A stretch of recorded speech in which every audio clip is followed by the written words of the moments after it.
ভাই আমি হেঁটেই যাচ্ছি তো হেঁটেই যাচ্ছি। যদি কেউ যদি এন্টারটেনমেন্ট না করে নিজেকে নিজে এন্টারটেনমেন্ট করবে, ঠিক আছে? দিন নষ্ট করবে না। রক্তদান করছে।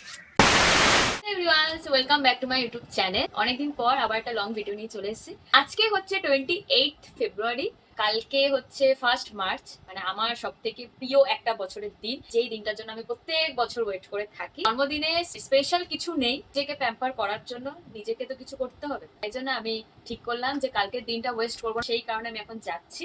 তো যাই হোক, কথা বেশি বাড়াবো না, ভিডিওটা পুরো দেখতে থাকো। তো এখন চলে যাওয়া যায়। আমি চলে এসেছি, চলছি না এই এই ব্যাপারটা আমি এবারে করবো ঠিক করেছি।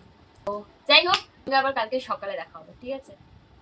গুড মর্নিং বন্ধুরা। সো সকাল সকাল রেডি হয়ে বেরিয়ে পড়েছি। আর হ্যাঁ, সবাইকে অসংখ্য ধন্যবাদ যে আমাকে এত উইশ করার জন্য এবং এত ব্লেসিং দেওয়ার জন্য। এরকম ভাবেই তোমরা আমার পাশে থেকো, আমাকে এরকম ভাবেই ভালোবেসে যেও। তো এখন আমরা অটো ধরে যাব হচ্ছে মেট্রোতে। কি আমাকে বার্থডেতে পেন গিফট করছে? না না, এটা ব্যাগ শপে দিয়েছিল পেনটা। সো ফাইনালি মেট্রোতে পৌঁছে গেছি। আই থিঙ্ক তোমরা আমার কভার পিক দেখে বুঝে গেছো যে আমি কোথায় যাচ্ছি। তো চলো বেশি কথা না বাড়ি এখন তাড়াতাড়ি যাওয়া যাক, এমনিই লেট হয়ে গেছে প্রত্যেকবারের মতো। কি করবো, আমার কোনো সঙ্গী নেই, বার্থডেতে আমাকে কেউ সারপ্রাইজ দেয় না। সো ফাইনালি পৌঁছে গেছি, এবার এখন আমাকে হাঁটতে হবে। গাইস ফাইনালি চলে এসেছি, খুঁজে পাচ্ছি না, খালি একে ওকে জিজ্ঞাসা করে করে আসছি। এখন আবারও বলেছে ডান দিকে যেতে, ডান দিকে যাচ্ছি, কিন্তু ডান দিক দিয়ে কোথায় গিয়ে পৌঁছাবো জানি না। যাকে নিয়ে এসেছি সে কিন্তু আগে এসেছিল, আসার পরেও সে রাস্তা ভুলে গেছে। সে খালি একবার এদিক একবার ওদিক জিজ্ঞাসা হচ্ছে, মানে কিছু বলার নেই। আমি হেঁটেই যাচ্ছি তো হেঁটেই যাচ্ছি, যে আর পাচ্ছি না। দেখাচ্ছি ব্যক্তিটাকে, আলুয়া একটা, জিজ্ঞাসা কর কিন্তু কাউকে। এতক্ষণ ধরে একটা লোক আমাদেরকে বললো, ওই লোকটা ভুল বললো, জানে না তো বলে দিতে পারতো যে আমরা জানি না। আবার ব্যাক করলাম, যেটা আমি ভেবেছিলাম যে আমাদের মনে আবার ব্যাক করতে পারে, সেটাই হলো। আমাদেরকে আবার ব্যাক করতে হলো, আবার ওদিকে হাঁটতে হলো। ও দাঁত কেলাচ্ছে, ওকে আমি নিয়ে এসেছিলাম যে তুই রাস্তা চিনিস যাবো, তুই চ আমার সাথে। অনেকদিন ধরে ইচ্ছা ছিল এখানে আসা, ফাইনালি আমার এই স্পেশাল ডেতেই আমি এসেছি। I am so much happy.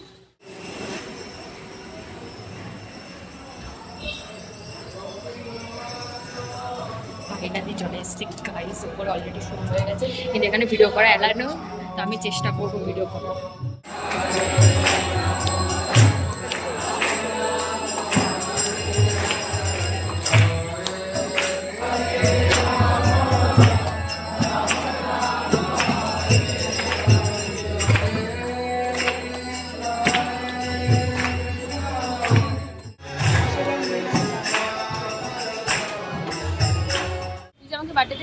আমি ঘোরাতে নিয়ে আসিনি, তুই যেতে চাইলি যেতে, তাই আমি নিয়ে আসলাম। কৃষ্ণ ডেকেছে তাই আসা হয়েছে। আমি ভেবেছিলাম জন্মদিনে কোথাও একটা যাবো, তাই জন্য আমি যাই হোক ফাইনালি আমাদের যেখানে যাওয়ার ওখানে গেছিলাম। তারপর এখন বাড়ি যাচ্ছি। তো বাড়িতে গিয়ে কি করবো জানি না, কিন্তু কিছুটা একটা করবো। ও কি একটা ঢপে চপে জিনিস কিনেছে, খিদে পেয়েছে, সে উল্টো হজম করার জিনিস কিনে নিয়েছে, খাবারের জিনিস কিনে নি। এরকম কিপটা আমি দুনিয়ায় দেখিনি, ঠিক আছে? যাই হোক, বার্থডেতে কেউ যদি এন্টারটেনমেন্ট না করে নিজেকে নিজে এন্টারটেনমেন্ট করবে, ঠিক আছে? দিন নষ্ট করবে না একদম।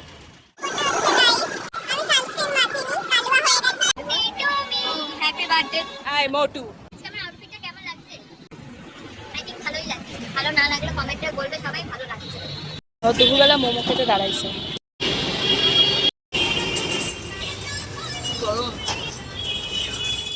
তো ফাইনালি ঘরে চলে এসেছি, এবার যাই ঘরে। রাত্রিবেলা আর কি হচ্ছে না হচ্ছে আমি শেয়ার করবো। ব্যাস, দেখতেই পেয়েছো আসলে আমি অনেক শান্ত, তো এই কারণে এটা আমার সাথে হওয়ারই ছিল। এরকম আমি চলতে ফিরতে সারাক্ষণ গুঁতোগাথা খেতেই থাকি, আর এরকম কাণ্ড ঘটতেই থাকে। তো যাই হোক, বিকেলবেলা আমি কি করেছিলাম সেটা কিন্তু তোমাদের সঙ্গে নেক্সট পার্টে শেয়ার করবো। চলো টাটা।